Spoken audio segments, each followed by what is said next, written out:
Hola, ¿cómo estáis? Bienvenido a Libros para Crecer y hoy no vengo con un libro, vengo con dos. Porque resulta que hace tiempo me compré este libro que se llama Cómo hablar para que sus hijos le escuchen y cómo escuchar para que sus hijos le hablen. Y me gustó tanto que cuando descubrí que había una versión para adolescentes, lo compré y de hecho se lo he prestado a más de algún papá o mamá que ha mostrado interés por todo este tema de la comunicación. Independientemente de que seas padre o madre, te recomendaría leer este libro porque da consejos para comunicación no violenta, asertiva o más efectiva, como tú quieras llamarlo. Y son verdaderamente útiles y además el enfoque es muy práctico. Así que os cuento un poco sobre estos libros. Vamos al lío.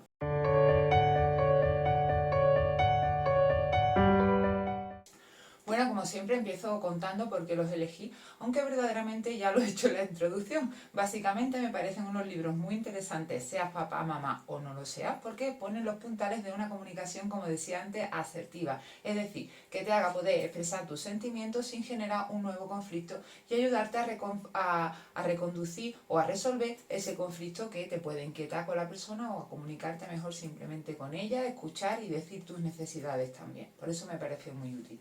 Este libro está escrito por dos psicólogas norteamericanas que se llaman Adele Faber y Elaine Meslish y que son expertas en comunicación, como digo, y actualmente se dedican a asesorar a familias, a asesorar a escuelas y a niños en edad escolar para mejorar, como digo, este proceso que es la comunicación.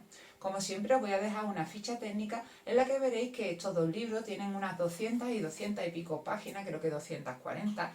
Os cuento que este, que es el primero que salió, en mi opinión, es más completo y quizá es un poco más teórico, pero me parece muy útil porque, pues bueno, asenta los contenidos de una forma más explícita. A pesar de lo que os cuento, tiene también partes prácticas, incluso donde podemos escribir para reformular un poco nuestra comunicación y hacer las prácticas.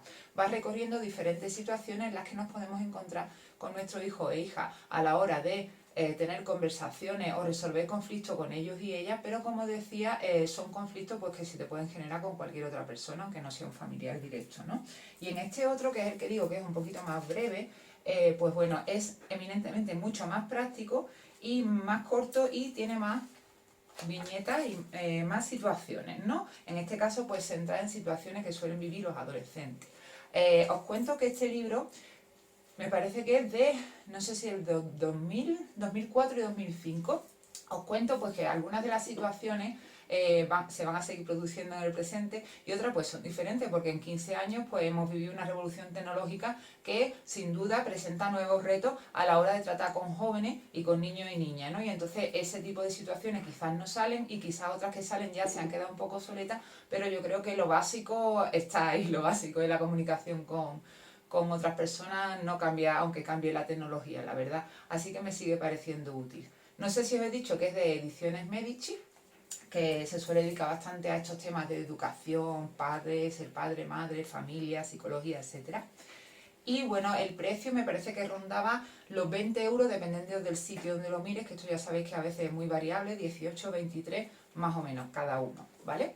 Como siempre voy a hacer un recorrido por las aportaciones, en este caso me voy a centrar en este libro, pero os cuento que el marco que define este libro, los aspectos que recorren los diferentes capítulos, es la misma guía para este otro. O sea que básicamente las aportaciones son parecidas, solo que en el segundo caso pues se centra más en la adolescencia con las especiales características que esta tiene, por si es un tema que os interese más o os interesa más para niños pequeños, etcétera. Como siempre voy a dejar un resumen en una infografía de las partes que recorre este libro por si os parece útil echarle un vistazo antes de tomar la decisión de empezar su lectura.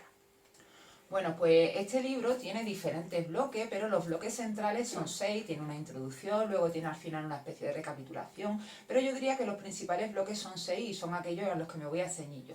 El primero se centra básicamente en aprender a escuchar a los niños y niñas, pero como decía, esto es extrapolable a cualquier otra persona con la que tú estés teniendo un proceso comunicativo. Y en este aprender a escuchar nos habla, aunque no la denomine así, de diferentes pasos dentro de la escucha activa, de la cual ya os hablé en alguno de mis vídeos, que incluye el escuchar con atención, el motivar la conversación utilizando conexiones como ajá, sí, de verdad, etcétera. Y finalmente me hace un giro muy interesante que me parece muy chulo para trabajar con niños, que es concederle al niño sus deseos cuando son imposibles en el ámbito de la fantasía. Esto sería en el bloque 1, que como digo se centra en escuchar al niño. El bloque número 2 se llama propiciar la colaboración y en este caso, tanto en el caso de niños como en el caso de adolescentes, creo que es bastante interesante por el tema también de las responsabilidades, las tareas domésticas, académicas, etcétera.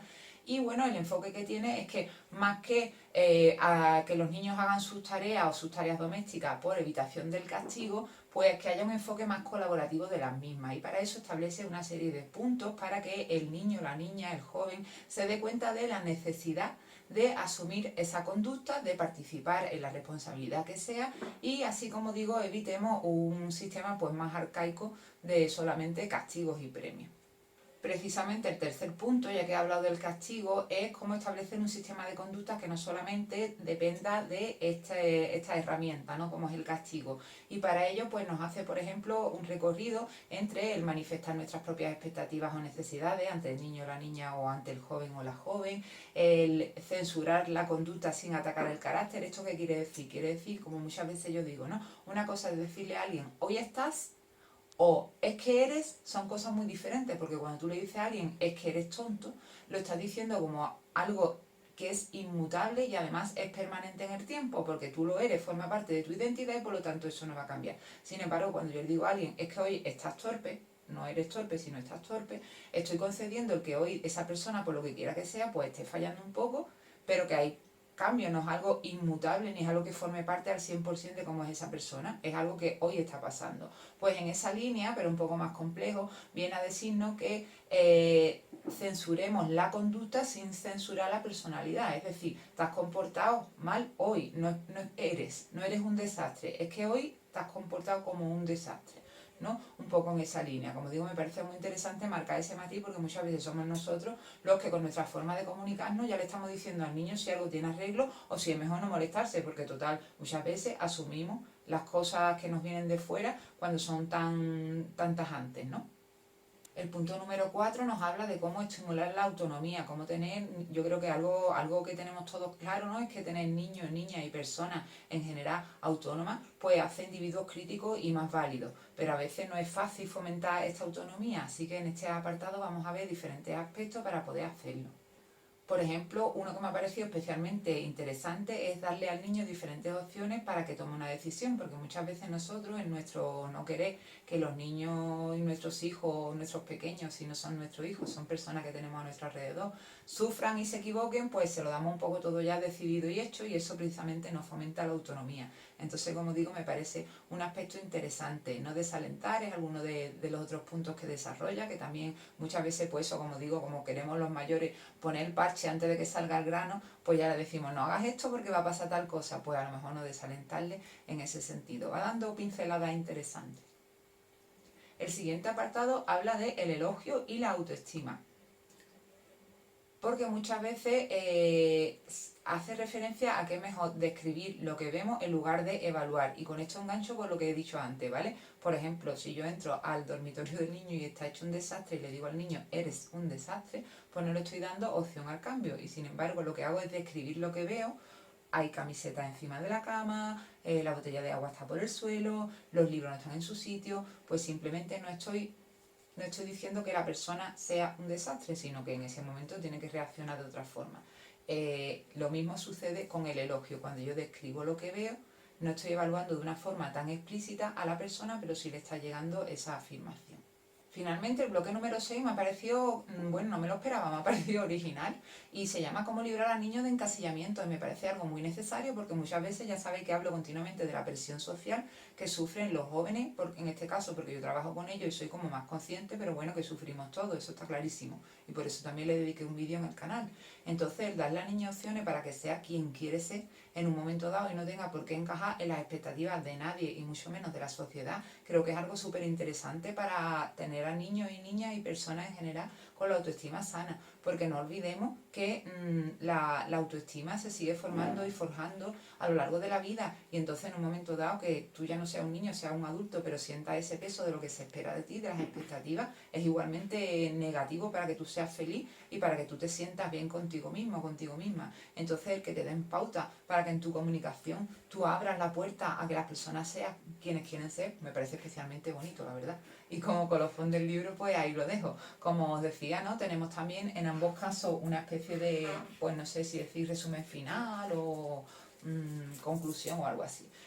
A mí me han parecido lecturas muy interesantes. Yo sé que por mi trabajo quizás yo le encuentro más valía, pero no quería dejar de compartirlo porque creo que es algo que estaría bien que todos tuviéramos más en cuenta. Y al hilo de esto os cuento y os adelanto que se me ha ocurrido, ya os contaré cómo, hacer un vídeo acerca de ciertas características de la adolescencia que deberíamos de tener más en cuenta, que yo creo que es importante que nuestros jóvenes y chicos y chicas pues sean respetados en esos ámbitos y en esos aspectos. Pero bueno, por hoy termino. Espero que os parezca una lectura interesante. Si tenéis sugerencias de alguna otra lectura podéis dejármela por favor en los comentarios. Muchas gracias por verme y hasta la próxima. Chao.